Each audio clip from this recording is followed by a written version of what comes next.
ஒரே நாள்ல தலைவலி, வயித்து வலி, மூட்டு வலி போன்ற அனைத்து வலியும் நம்மிடம் இருக்கு அப்படின்னு சொல்ற மாதிரி எனக்கு ஆச்சு. ரொட்டீன் எப்படி இருக்கும் சொல்லுங்க? காலையில எழுந்துச்சு நைட் வரைக்கும் என்ன பண்ணுவீங்க? ஒரு நாள் செத்துருவேன், அடுத்த நாள் பொழைப்பேன்.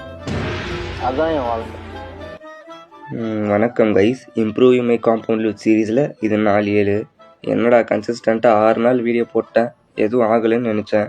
கரெக்டாக யோசித்த மாதிரியே 7வது நாள் நல்ல டிப்ரெஷனு, தரமான டீமோட்டிவேஷனாக இருந்துச்சு. சரி, எல்லா நாளும் ஒரே மாதிரி இருக்காதுன்னு நம்மளே மோட்டிவேஷன் கொடுத்துட்டு இருந்தேன். காலையில் எந்திரிச்சு பெருசாக எதுவும் பண்ணலை, படத்துக்கு போகலான்னு போயாச்சு. அங்கே போனால் வாசல்லே வடக்கு பையா பானை துப்பி வச்சுருக்கான். அதை கிராஸ் பண்ணிவிட்டு உள்ளே போய் உட்காந்தா நம்ம பையன் நம்ம வீடியோவை பார்த்துட்டு உட்காந்துருக்கான். என்னடான்னு பார்த்தா, இல்லைடா அவன் வீடியோவை ப்ரமோஷன் பண்ணுறேன்னு சொல்லிட்டு உட்காந்துன்னுக்குறான். சரின்னு நம்ம படத்துக்கு வந்தது ஒரே ஒரு பாட்டுக்காக தான், அதுக்காக தான் வெயிட் பண்ணிட்டு இருந்தேன்.